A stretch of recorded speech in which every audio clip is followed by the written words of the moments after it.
finally, this new support today is Indirect Evil Swarm support, and I haven't had the chance to look at these just yet, but let's see what these awesome cards can do for my old Evil Swarm friends.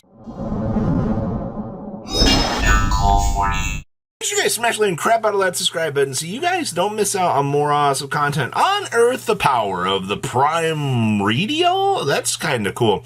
Dragons of jewels and precious metals. Gensetki literally means ore, but due to this being a very short phrase including in larger words like more, we chose to expand the theme name to prevent misunderstanding with other cards. That's actually a pretty good inference. Gotta love expanding. Alright, so this first thing here is an Ultra. So we're eating up our first Ultra, so I'm also not gonna lie. This thing looks really cool. Also, it looks like a really angry Redux. This is the Imperial Dragon of the Primoredial on a level... Oh, I didn't even realize that's a level 6. Okay. 2600 attack with 0 defense. Requires 1 normal monster tribute to normal summon. Oh boy, so yeah, straight off the bat here, they're slapping you with the, we got some normal monsters. You can only use the first effect of this card's name once per turn. So, during your opponent's main phase, quick effect. You can reveal this card in your hand, immediately after this effect resolves, normal summon 1 Primoredial monster. So it reveals itself. As of this point in time, this is the only monster that exists within this archetype, so it can technically beam itself on out to the field. If this card is tribute summoned, you can apply these effects in sequence. Oh, so we can apply both. We can negate the effects of all face-up monsters your opponent currently controls. Okay, so it's Dark Ruler no more. We can banish all monsters your opponent controls with the same type and or attribute as any of the normal monsters in your graveyard. Excuse me, what? That's actually pretty cool. So you basically have an acting hand trap here that allows you to deploy this during your opponent's turn to Dark Ruler no more, blast their field, and to basically banish, you know, things on your opponent's field. Honestly, that's a pretty good normal monster support, you know? You just have to be willing to have a normal monster going into your opponent's turn. I guess this would also be pretty decent, like if you end on like a Blue Eyes, heading on into your opponent's next turn, and you could tribute over that Blue Eyes, and then you can banish light monsters off of your opponent's field. Like, this also doubles down as Blue Eyes support technically as well. It just kind of stinks. 2600 attack points isn't anything really too crazy to look at, but hey, a defensive deploy against your opponent and a free Dark Ruler, you know, type of negation across the field, I don't see how that's necessarily bad. Interesting design. We have the Primordial Imperial Road. This is, man, I'm actually really enjoying the feel to the art of these cards. Like, there's just something about the way that these feel. Maybe they're like more watercolor based in my opinion, but I don't know. So, continuous spell card. You only use the first and third effects of this card's name once per turn. So when this card resolves, we can add a Primordial card from your deck to your hand, except for a copy of itself. Alright, so we straight off the bat have plussing here. Normal monsters and Primordial monsters you control will gain 300 attack for each normal monster in your graveyard with different names. Okay. You can declare 1 normal monster name, special summon 1 normal monster with that name from your hand, deck, or graveyard, and you cannot activate monster or special summon monster effects for the rest of this term. Holy crap. I can finally... This card lets me special summon Heliotrope from my deck. This lets you bring out any normal monster that you need, but yeah, whatever you're going to bring out to step on into a bigger card with, you can't do the special summon of, you know, or you can't use the effects of what you special summon. This card is really good. Any normal monster name that you want to bring out to use as an extender, you can. This card, I like this a lot. This gets Ophion on the field super easy. This is the kind of stuff that you need to see. Also, if you want to go back and play Normal Park back in the day, which was, you know, the normal dinosaur deck, this card gives you the turbo ability to do that. That's awesome. Primordial Tremors.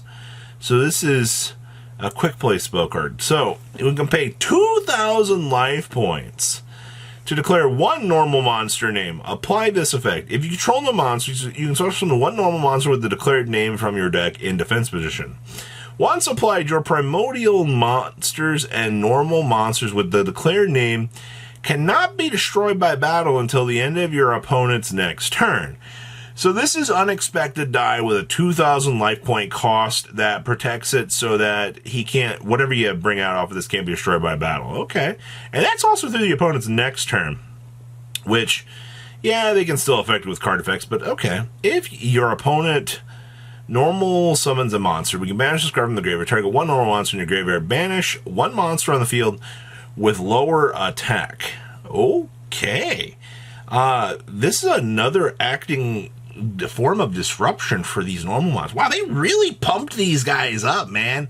Like, genuinely, this is good support. I really didn't think the Konami had it in them to make normal monsters, like, actually kind of cool. But, okay, next up is the Primordial Schiller.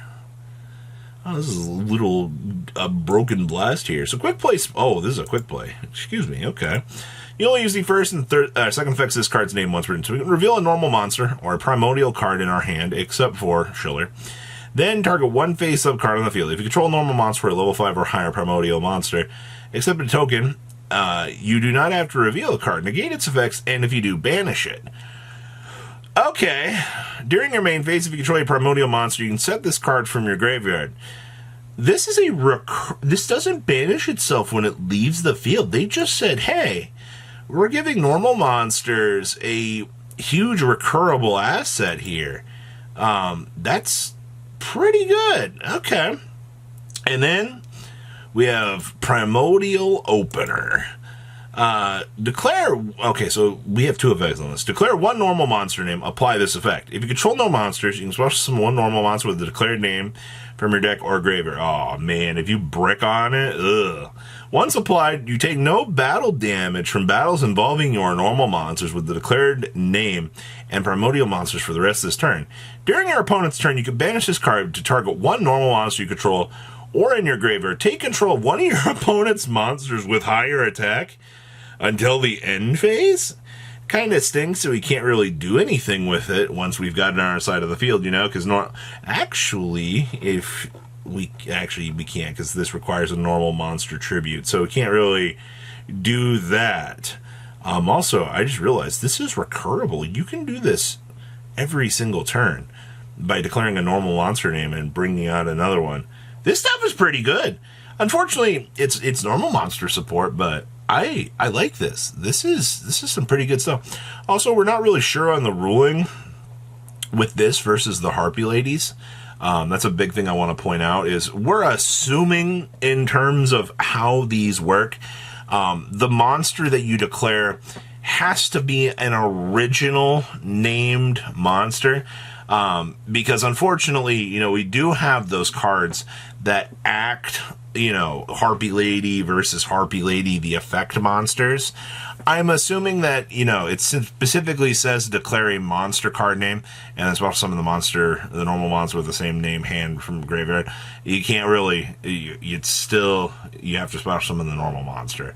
I don't know why this was brought up by a few people so far, but I wanted to point out that this is probably, most of this stuff is going to have to work with, you know, having the normal monster name versus that, but this is Yu-Gi-Oh! They could make up some crazy ruling in regards to, you know, this card is, you know, treated as a different name, but all of these cards need to be able to interact with a normal monster in order to, you know, be the thing, which is how this stuff is written, but okay. And also, the same thing will apply in the future reference here.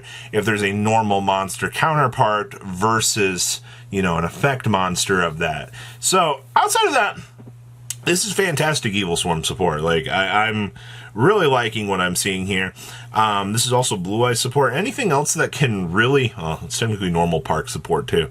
Anything out here that can actually use these cards in a way to actually better their deck with playing normal monsters, I think is an absolute win in itself. So congratulations, Konami. I'm fairly impressed with this. I think you just made like 7-8 decks, like, kind of viable. Leave a comment down below, tell me what you guys think, and I will see your beautiful faces back here in a day, guys. Peace out. Patrons, thank you.